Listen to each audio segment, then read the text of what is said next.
You know, I've been sitting here watching the news these past 36 hours like the rest of you, and I want to talk to you not as a former president, but as a fellow American who's seen a few of these moments before, because this is one of those moments, the kind that doesn't just change the headlines for a week, it changes the trajectory of a nation for a generation.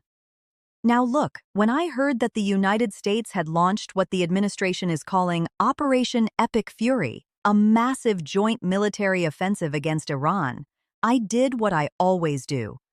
I took a breath. I tried to get the facts, and then I started asking the questions that I believe every American has a right to ask. We were told that hundreds of targets were struck. Revolutionary Guard facilities, air defense systems, 9 naval ships destroyed in minutes. And then the news that Ayatollah Khamenei, the supreme leader of Iran, was dead. Let me tell you something. That is not a small thing.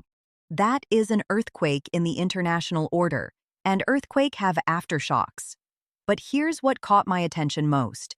The President of the United States announced all of this in a 6-new video on Truth Social, not from the Oval Office, not before a joint session of Congress, not with the weight and solemnity that sending Americans into combat demands.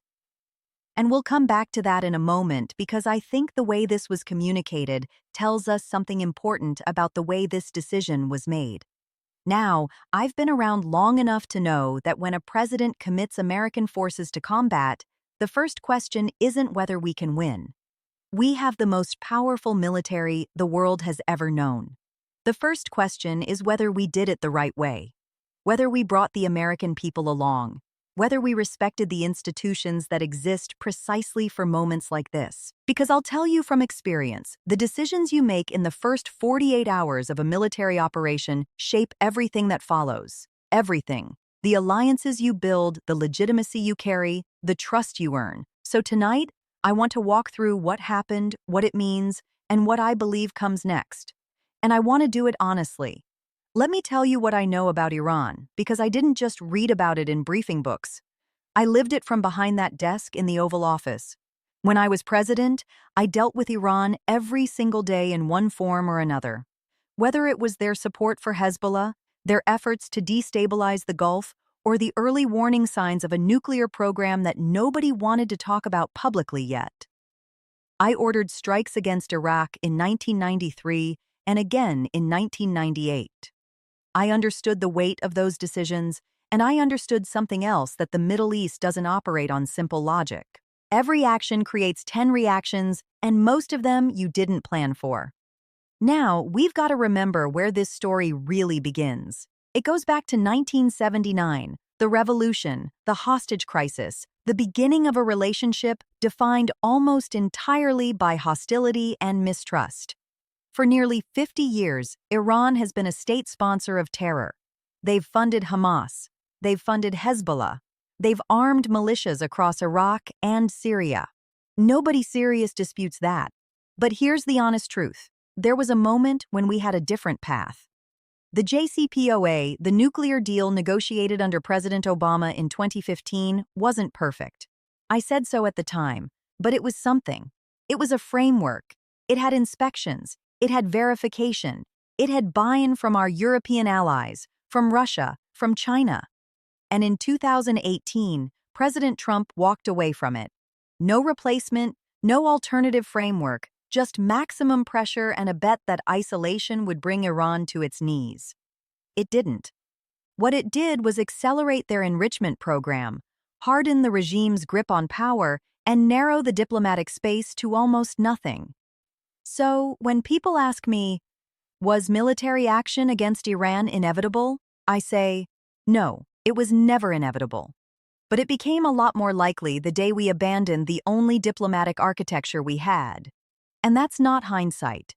I said it then, and I'm saying it now. Nobody in their right mind thinks the Iranian regime is a force for good. That is not the question.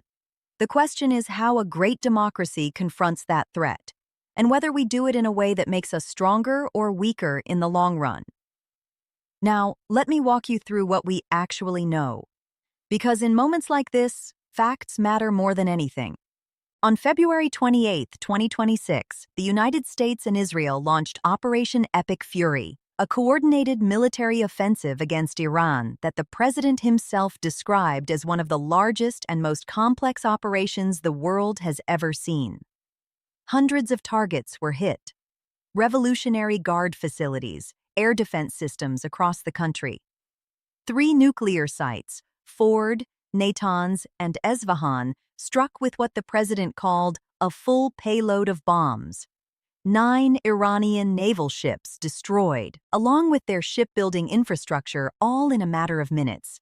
And then the most consequential fact of all, Ayatollah Ali Khamenei, the supreme leader of Iran for 36 years, was killed in the strikes. The entire senior military command was reportedly eliminated alongside him. The president said thousands of Iranian military and police were calling to surrender, seeking immunity. Let me also tell you what else happened. 3 American service members were killed in action. Iran launched counterattacks on U.S. military bases in the region, fired missiles toward Israel, and struck targets in Gulf states, including Qatar and the UAE. Explosions were heard across the Middle East. Oil markets went into immediate turmoil. The Strait of Hormuz, through which roughly 20% of the world's oil passes every single day, faces potential disruption. And here is where I need you to pay very close attention. In that 6-minute video, the president didn't just announce a military operation. He called on the Iranian military to surrender or face certain death. He urged the Iranian people to rise up and take back their country. He explicitly called for regime change. Now, that last part, that's where things start to get complicated because regime change is not a military objective. It's a political ambition. And there is a very big difference between destroying a government's capacity to threaten you and deciding you're going to choose what comes next for 88 million people. History has taught us that lesson more than once, and it taught it to us the hard way. Here's something I learned sitting in that chair. The way you start a war determines how it ends every single time. Now look, when a president sends Americans into harm's way, there is a sacred obligation that comes with that decision. You owe it to the country to exhaust every alternative. You owe it to Congress to bring them into the room, and you owe it to the men and women in uniform to make sure the mission is clear, the strategy is sound, and the objectives are achievable. That's not politics. That's the basic architecture of how a constitutional democracy wages war. Article 1 of the Constitution gives Congress, not the president, the power to declare war. That's not an accident. The founders put that there because they understood what happens when one person has unchecked authority to commit a nation to conflict. And what happened here? These strikes were launched without congressional authorization. Democrats and even some Republicans have said publicly that they were not consulted. Hakeem Jeff has pledged to force a war powers vote. The New York Times is reporting that lawmakers are questioning whether an imminent threat was ever truly established. Let me tell you something from experience. When I ordered strikes, I understood that I was borrowing authority from the American people through their representatives. Even when I acted quickly, I knew I owed Congress answers, real answers, not a social media video. And that brings me to the communication itself. The President of the United States announced a major war with America casualties, with a foreign head of state killed with counterattacks already underway in a 6-minute video on Truth Social. Not from the Oval Office, not before the American people in a formal address, not with the gravity and solemnity that the moment demanded. I listened to the language, the branding, the boasting about military rebuilding, the personal credit-taking, and I thought to myself, this is a moment that calls for Lincoln. And what we got was a press release. Was there no other path? Were diplomatic options truly exhausted? Because I'll tell you, when you start dropping bombs, diplomacy doesn't stop. It just gets a lot harder and a lot more expensive. And the families of those 3 fallen service members deserve to know that every single alternative was tried before their loved ones were put in the line of fire. Now, I want to talk about something that doesn't make the headlines as easily as explosions and military strikes, but matters just as much, maybe more. What this does to our democracy at home, we've got to remember that the founders designed a system with checks and balances for exactly this kind of moment. They didn't want kings. They didn't want emperors. They wanted a president who was powerful enough to act, but accountable enough to answer. And what we've just witnessed is the most significant military operation in decades being launched by one man announced on a social media platform without the informed consent of the people's representatives in Congress. Now Congress is scrambling to assert its authority after the fact. War powers resolutions are being drafted. Votes are being demanded. But let me ask you something. If you have to fight to be included in a decision after the bombs have already fallen, what does that tell you about the health of your institutions? Let me put it this way. If the mayor of your town decided to demolish the town bridge and build a new one without telling the city council, without a public hearing, without giving a single citizen the chance to ask a question, you'd be outraged. And what we're talking about here is not a bridge. It's a war. It's American lives. It's the future of an entire region. And this is part of a larger pattern that concerns me deeply: the erosion of congressional oversight, the concentration of decision-making in the executive branch, the use of social media as a governing tool rather than a communication supplement. When the platform where you announce a war is the same platform where people post memes and conspiracy theories, something has gone fundamentally wrong with how we treat the gravity of these decisions. Now, here's what I'll also say, and I think this is important. Democrats themselves are split on this. Some support the strikes on national security grounds. Others are calling it a war of choice. And you know what? That honest disagreement is actually democracy working the way it should. People wrestling with hard questions in public in good faith. That's the system functioning. What isn't the system functioning is when those people are cut out of the decision entirely and left to debate the wreckage after the fact. Even if this operation succeeds militarily, and I pray that it does for the sake of every American in uniform tonight, the precedent it sets is dangerous. A president launching a major war unilaterally, branding it like a product, calling for regime change without a strategy debated by Congress that weakens something inside our democracy that's very hard to rebuild once it's broken. Now, I want to ask a question that may make some people uncomfortable, but I think it has to be asked in a moment like this. Who benefits politically? Look, I'm not going to sit here and accuse any president of starting a war for poll numbers. I wouldn't want that said about me, and I won't say it about anyone else. But here's what I will say. When you make a decision this consequential, when American lives are on the line, when oil prices are surging past $100 a barrel, when the Strait of Hormuz is effectively shut down and tanker traffic has halted, you have to be able to look the American people in the eye and say, I did this for you and your children, not for me and my political standing. That's a test every president has to pass, and the American people are the ones who grade it. What concerns me is the strategic gamble at the heart of this. The president is betting that by decapitating the regime, killing the supreme leader, destroying the military command, calling on the people to rise up, this ends quickly and decisively. And I understand the appeal of that logic, but I've seen this movie before. We saw it in Iraq in 2003. We saw it in Libya in 2011. Destroying a regime is the easy part. It's what comes after that breaks you. You need a political plan for 88 million people. You need allies who are genuinely with you, not just quietly nodding while hedging their bets. NATO allies are already expressing concern. Gulf states that host our bases just got hit by Iranian missiles in Bahrain, Qatar. The coalition behind this is thinner than we're being told, and the strength of any military operation is measured not just by firepower, but by the legitimacy and partnership behind it. Now, let me tell you what keeps me up at night, because I think you deserve honesty about where this could go.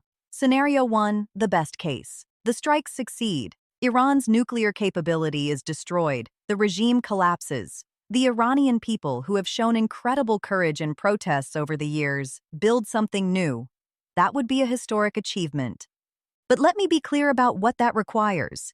Years of sustained diplomatic engagement, economic support, international cooperation, and a patience that, frankly, I'm not sure the American public has the appetite for after 2 decades in Afghanistan and Iraq. Nation building is not a 6-in video. It's a generational commitment. Scenario 2, The regime is degraded but survives. It goes underground, and what you get is a prolonged asymmetric war, proxy attacks on our bases across the region.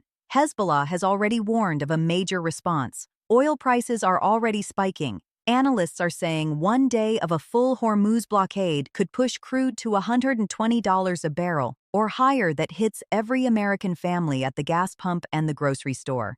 Cyber attacks on our infrastructure. A slow bleed that drains our treasury and our patience. Scenario 3. Regional escalation. Iran's counterattacks have already hit Bahrain, Qatar, the UAE, and Israel.